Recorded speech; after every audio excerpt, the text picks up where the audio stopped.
and echo through eternity.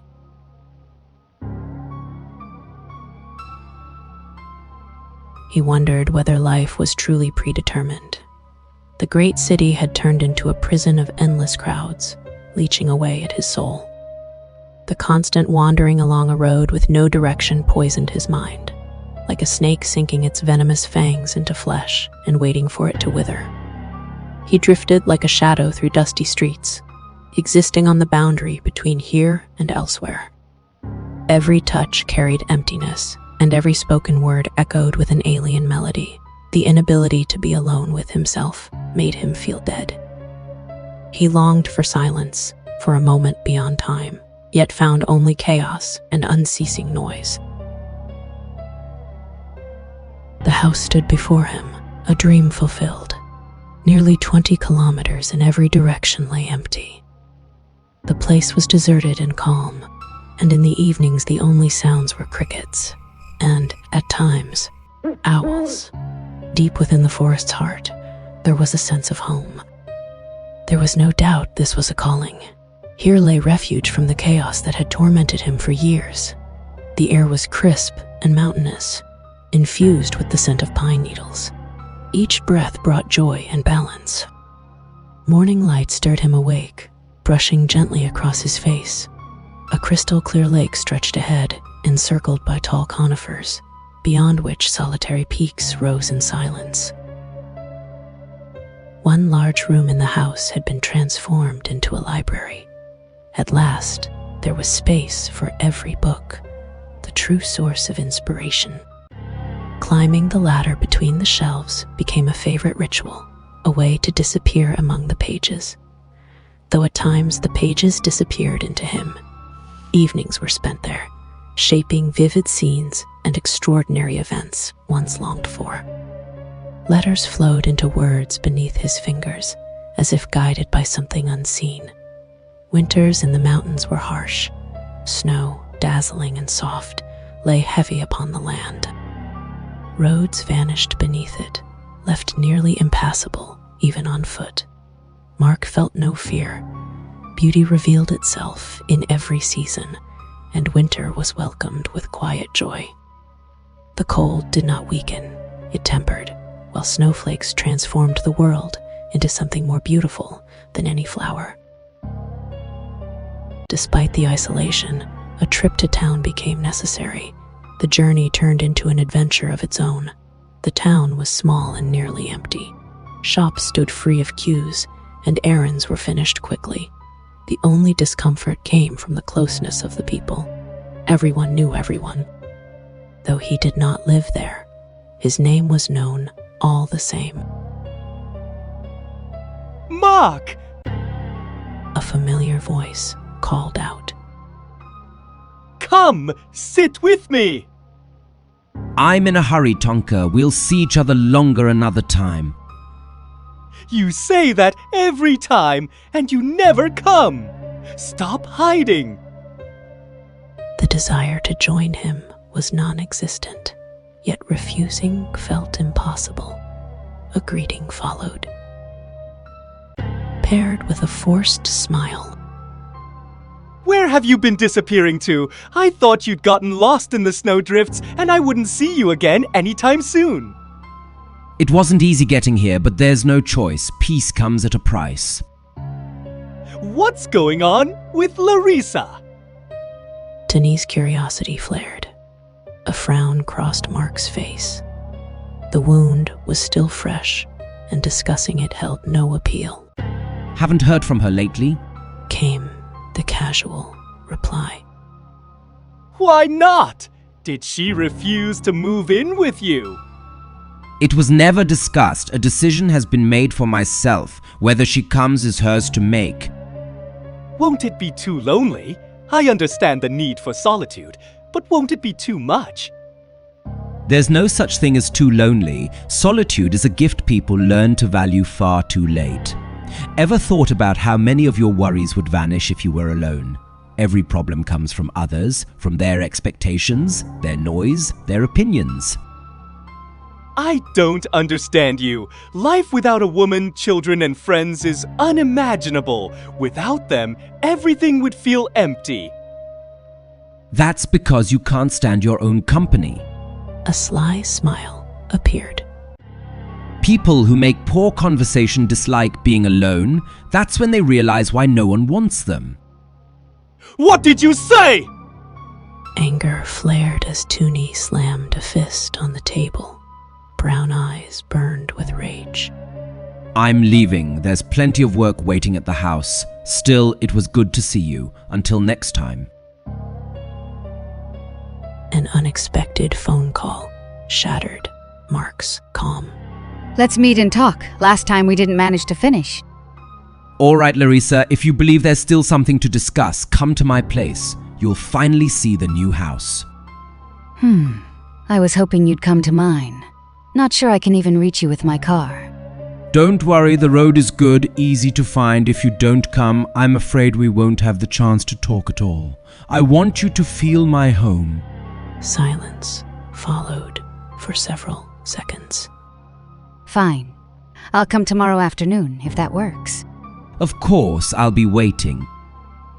The next day, Larissa parked in front of the house. The sound of the engine clashed with the forest's stillness. From the window, she was watched unnoticed.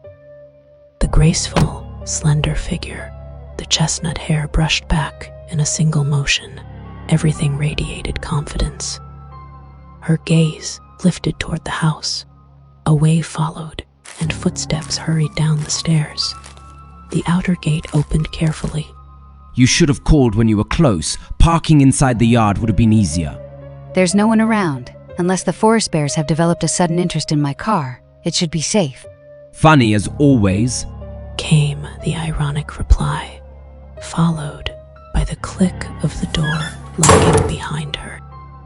In the dining room, warm tea, soup, and freshly baked bread awaited. This is delicious. Larissa noted. Did you make the bread yourself? Of course. Came the dry response. The house is beautiful. I've never seen you this organized before. I was always the one cleaning up after you, and you never had time to help with cooking. Back then, I wasn't living, I was merely existing. You can see the difference when the soul returns to the body. Don't dramatize. The brunette snapped. We'll see how long you last here. I was hoping we'd test that together. Silence followed. Her gaze settled on the cutlery, while thoughts raced back to a past where happiness had once been shared. My mind hasn't changed. Living here isn't possible. Then why come at all? What is it you want to talk about? A sip of tea. The cup returned carefully to the table. I want you back in the city with me. You don't belong here. A family can't be built in a place like this. Why not? Are you serious? Hospitals? Schools? Just a few kilometers away, faster to reach than the traffic jams you seem to enjoy. There are no proper conditions for a child.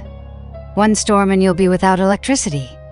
On the contrary, there's a generator, a well with mineral water. This place is paradise. The sad part is that you can't see it. There's no force in the world that would make me return to that horrible place.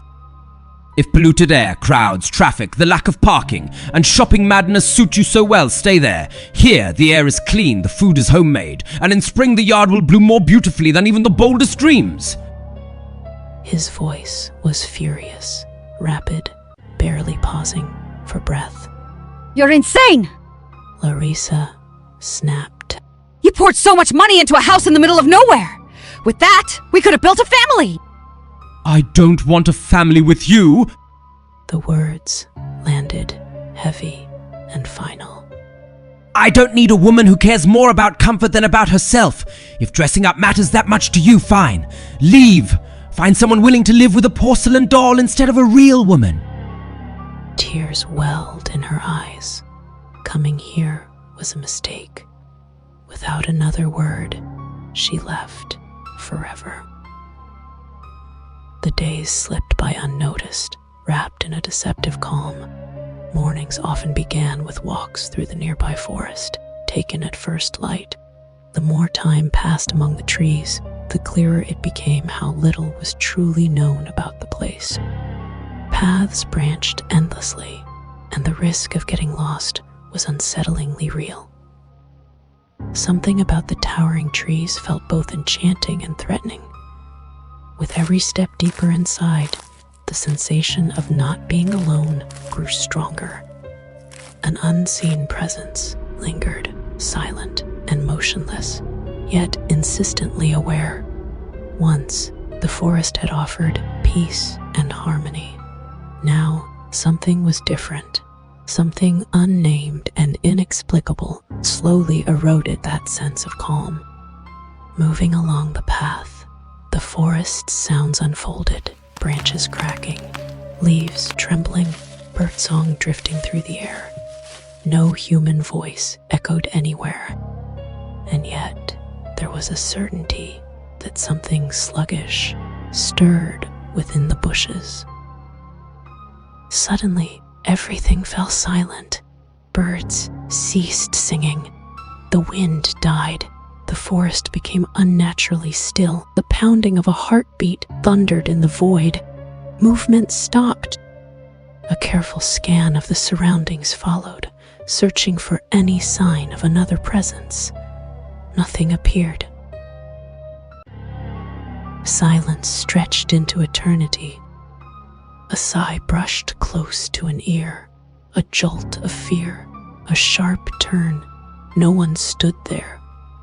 I see you. Moments later, sound returned.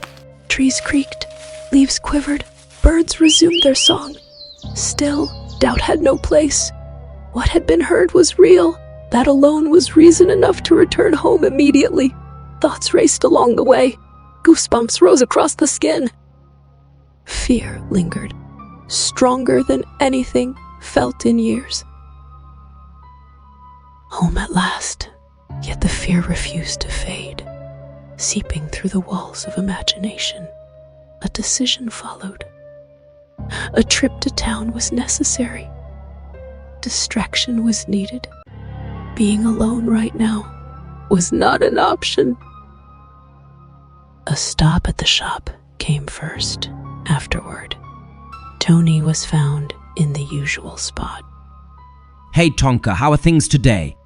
Mark tried to strike up a conversation. Better!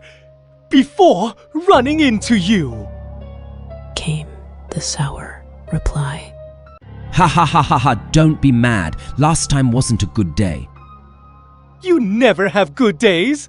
That's why you're always alone. Nobody can stand you. Probably true. Sometimes I act like an idiot. Ignore it. Tell me something interesting that's happened lately.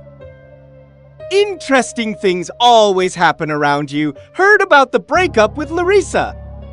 Don't feel like talking about it. Understandable. It hurts to lose a decent person over stubbornness. How's work going? The subject shifted abruptly. Know what annoys me the most? People who say nothing about themselves but dig into other lives. I just don't want to comment on Larissa. Then why come here? To ask questions and gossip afterward. No such intentions. Of course not. You just have no one else to talk to, so lonely you end up here. What happened to all that love for solitude? Maybe you're the one who can't stand your own company. Enough! The hermit snapped. You've become unbearable. I'm leaving! Some time passed in the park. Seeds were scattered for the birds, an attempt to quiet the racing thoughts. Darkness had already fallen by the time home was reached. The only wish left was to forget the day and sink into a hot, relaxing bath. Stepping out of the car to open the gate, something froze every nerve in place. The lights were on, all of them. Hands began to shake. A frantic search through the car followed, looking for anything that could serve as a weapon. Only a pocket knife turned up. A glance upward revealed a black, humanoid figure climbing across the roof. Movements were agile, unnaturally fast. Then darkness swallowed it. On the second floor, behind one of the illuminated windows, another dark shape stood perfectly still, watching. Hey! Fear cracked the voice. The light went out. The figure vanished. Reaching for the gun crossed the mind, but fate had other plans. The weapon was inside the house. With trembling hands, the door opened. Steps led inward toward the bedroom. The pocket knife was clenched tightly, though the feeling of helplessness only grew stronger. Footsteps were slow, cautious, barely audible. Every shadow was searched for signs of an intruder. The second floor was reached hesitantly. The bedroom light was still on. The door flew open. A sudden rush inside, knife raised. No one. The gun was pulled from beneath the bed, and at that exact moment, the light went out. The phone was grabbed quickly. The flashlight switched on. A sharp beam cut through the darkness. No one appeared. The hallway came next. Each room was checked, one by one. Empty, down to the first floor. Again, nothing. Then came the basement. A chill crept in halfway down the stairs. If something was inside the house, it was down there. The switch clicked. Light flooded half the room. Jars lined up on shelves cast long, distorted shadows. The other half, near the bottles, remained drowned in darkness. At the boundary between the two stood a grim silhouette, dense, solid, as if swallowing the space around it. The gun was raised. Show yourself, now! No movement. Step forward or I'll shoot! Silence. The second light snapped on. Brightness filled the entire basement. The silhouette vanished. No one stood there. Every corner was searched. Nothing. Sleep never came that night. The sensation of not being alone refused to fade. Footsteps echoed. Breathing lingered. Subtle movement hovered just beyond perception. The gun stayed clenched the entire time, getting up, walking the house, again and again. Part of the mind questioned reality, yet allowing that thought felt dangerous. Morning arrived with exhaustion. Breakfast was mechanical, tasteless. The forest called next. Whatever had invaded the house had come from there. A small box of red paint was carried along, marking trees to avoid getting lost. There was a need to face the shadows again. Deeper and deeper into the woods, the feeling of being watched never weakened. Then it appeared, the same shadow seen on the roof. A chase followed, breath burned, legs strained, yet the figure slipped effortlessly between bushes, always one step ahead. Gone, a sudden stop. At the center of a circle drawn in the snow, deliberately placed, waiting to be found, strange symbols carved into the surrounding trees, the same markings etched into the ground. Footsteps, a sharp turn. Between the trees stood a young woman, dressed entirely in black. The approach had gone unnoticed. Hello. Mark called out, forcing calm into the voice. She stopped, slowly turned, as if awareness had come long before being seen. Silence followed. What are you doing this deep in the forest all alone? The same question applies to you, Came the cold reply. My house is about an hour from here. Every morning, this is how I relax. I live nearby as well. I come here when I want to be alone. Her gaze slid over him. Clearly, that won't happen today. I'm sorry, that wasn't my intention. I didn't expect to meet anyone out here. I'm Mark. Nice to meet you. A hand was offered. The stranger studied him in silence, as if weighing something impossible to read. The hand remained untouched. Sibylla. The name lingered between them. Her gaze cut into him, sharp and restless, as if the mere presence caused irritation. You look troubled. She added. And out of breath. A step closer followed. Something frightened you. That perceptiveness unsettled him. The sense that something was wrong grew stronger. I thought I saw someone. Came the reply after a brief hesitation. I wasn't sure it was human. A glance drifted toward the trees. The figure was dressed in black. A faint smile touched Sibylla's lips. The forest is full of things that resemble people. That doesn't mean they are. What are you trying to say? A slow scan of the surroundings followed, as if listening to sounds beyond reach. This place is sacred. Everything you see serves something far greater than either of us. Her gaze settled on the circle in the snow. Nothing here should be disturbed. And if someone does? Then the place begins to notice. A pause. And that never ends well. Laughter followed.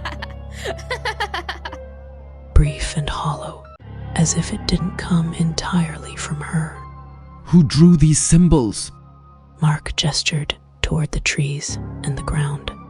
What do they mean? Hesitation. Did you send them after me? They weren't sent. They found you. What are they? Are you afraid? The phone was pulled out, the symbols captured in quick photographs. I'll find out what's going on and put an end to this farce! It likes your fear. The words slid through his mind like a whisper, too close, as if spoken directly behind him. A sharp turn, no trace of her. Home followed. Immediately, the search began. Page after page, site after site. Nothing. Despite the lack of results, the hunt continued until dusk. Hunger never came. Neither did thirst. Stillness took over, every thought consumed by the ancient markings. They felt impossibly old, as if the world itself had long forgotten them. The doorbell rang, a jolt, rising to his feet. No one was expected. At the gate stood a young girl, clothes torn, face blue from the cold. May I come in? The voice trembled. I'm lost. I'm freezing. A moment of hesitation. Shadows, whispers, symbols flashed through his mind. Then the gate unlocked. Come in. She was seated in the dining room, hot tea poured, a bowl of warm soup placed in front of her. The food was devoured with visible hunger, as if days had passed without eating. I'm Mark. What's your name? The question came with an effort to steady the trembling voice. Nami. What were you doing out there alone after dark? I got lost in the forest. Night fell, and I didn't know which way to go. I wandered until I found your house. Interesting. What brought you there in the first place? Just went out for a walk. Why are your clothes torn? Caught them on something, along the way. It looks like you were being chased. You know there are strange creatures out there. Why would you assume I know that? Because everyone who lives near the forest knows. Knows what? The girl took a slow sip of tea and set the cup down. One never stays in the forest after sunset. Night becomes a reflection of your deepest fear. There's no escape, no hiding. They do not sleep, and they are always hungry. Feed them once, and they will never leave your mind. What's out there? The young woman did not answer right away, as if the question held no relevance. Answer me! There is evil living there, awakened long ago. The boundary between worlds has cracked, and whatever lies beyond no longer wishes to return. They will not stop until they are satisfied. Mark watched in silence, trying to force her words into something coherent. I found symbols. The phone was offered to Naomi. I have no idea what they mean. There's nothing about them anywhere. She took the phone and fell silent. Too long. It seems you've seen them before. There's no safety in going back there. It's dangerous. And what is safe? His voice hardened. They came into my house. No. Fear burst from her lips. I can't sleep. I hear them constantly. Did you touch the symbols? I don't remember. That's very bad. You need to be cleansed. First, tell me how to stop them. You can't. They come quietly, without form, without conscience. They touch like a vice and leave, letting the soul rot in their place. They lie on your chest like breath in the night, slowly turning what you are into something you can no longer confess. That sounds like experience. She froze. A slow turn followed. Fear. Emptiness. They took everything I had. They didn't break into my life. They crept in, promising gifts they never possessed. In the end, only pain remained, burning my heart worse than mortal sin, hotter than hell. And then... Her voice faltered. You become an echo in eternity, condemned to be forgotten. Tears filled her eyes. The suffering in her voice could no longer be hidden. Hands covered her face as she leaned forward over the table. Mark remained silent. Fear rose in his chest. Was the same fate waiting? Don't worry. The voice sounded steadier than the feeling inside. I'll find a way to end this madness. You're touched by the darkness. It must be removed. Otherwise, sleep itself will be forgotten. She led him to the bathroom. The tub was filled. An entire jar of salt was poured in. The water turned white. An invitation followed. Too exhausted to argue, he stepped inside. Warmth wrapped around the body. Tension dissolved. A heavy burden slipped away. Breathing slowed for the first time in days.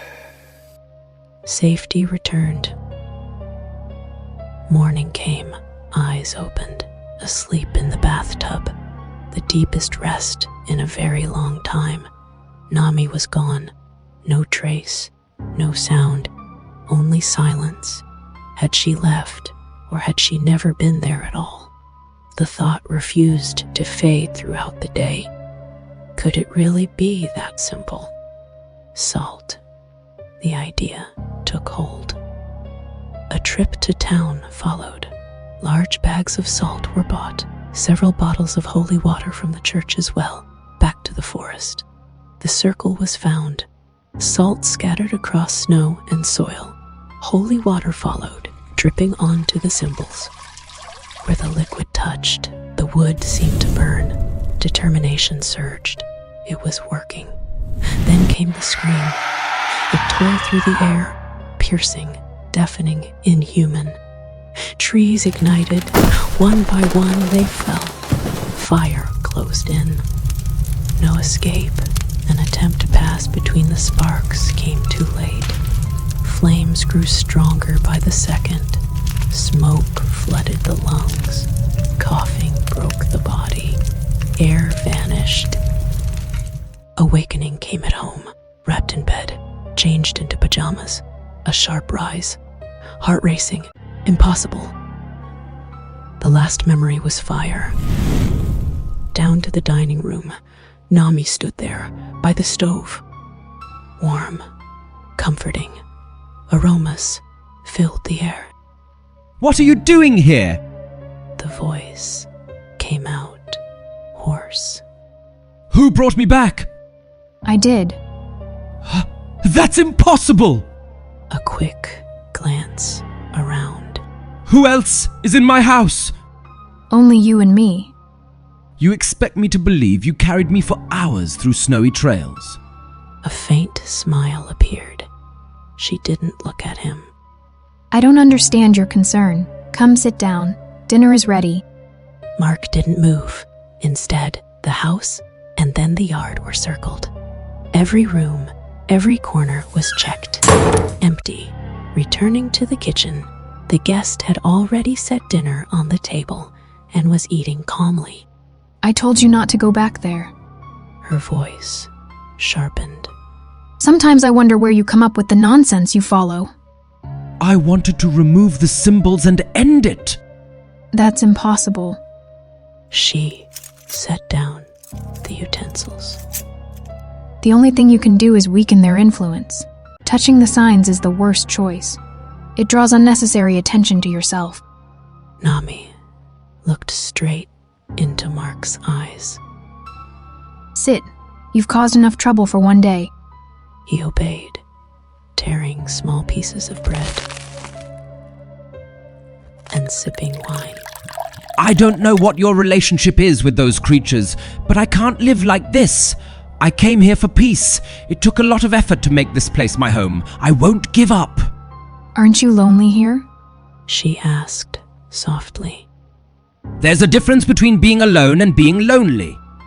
You left everyone close to you. They didn't follow. It doesn't matter. Your girlfriend, too. Mark lifted his head. How do you know? It shows in your eyes. Her hand reached out, touching him. It hurts, but you can't betray yourself. You have unwavering faith. That's your strength. You always place principles above expectations. Few can do that. Suddenly, music filled the room, rhythmic, deep, intoxicating. The hand holding the wine trembled. The edges of reality around him blurred. Rest. Leave the adventures for tomorrow. She began to massage the shoulders. The thought crumbled before it could form. Shh. Her lips touched his. The music reverberated off the walls. Warmth thickened the air. Presence was everywhere and nowhere. Hands traced shoulders, chest, back. They didn't push, they invited. Mark tried to speak, but words dissolved before reaching his lips. The scent and rhythm of her body synced with his. Time bent. Moments merged. There was touch, motion, a sense of fullness, surrender, a dissolving of boundaries he had never remembered having. Something opened within, wide and willing, without fear. The next awareness, the bed. Colors muted, world trembling. Whispers. Unintelligible, yet the meaning was clear. Promise, comfort, belonging. Then everything melted away. Awake, suddenly, alone, one side of the bed cold, the room quiet. Pale morning light through the window. Nami was gone. Sitting up, eyes searched the shadows, expecting her to emerge. The body felt strangely relaxed, yet exhausted. The head throbbed slightly, like waking from a dream that refuses to be remembered. What had really happened? Memories fragmented, sensations without images, closeness without form. A dream, reality, something in between, slowly rising. The house was searched again. Empty silence followed, and an unsettling sense that something important had been taken without. Outside, the path forward was clear. Determination to uncover the story of the symbols burned. A premonition whispered that truth waited somewhere in the forest. Thoughts returned to Sibylla, who had said she lived isolated in the woods. If true, her home could not be far. The circle was past. Snow deepened. Paths grew faint. Soon, a small, secluded village appeared. The houses were old, silent, seemingly folded around their own secrets. Without doubt, the villagers knew something about the forest and what lived within. An elderly man clearing snow in a yard was spotted. Mark approached. Good day. I'm glad to finally meet someone. I began to think I was the only one living so isolated. Hello. Few strangers come here. The place is hidden. Winter almost cuts us off from the world. It shows. I met a young girl in the forest. She said she lived nearby. I assume she's from here. Not many other settlements exist close by. It's possible. The man replied, though a hint of doubt crept into the voice. What was the name?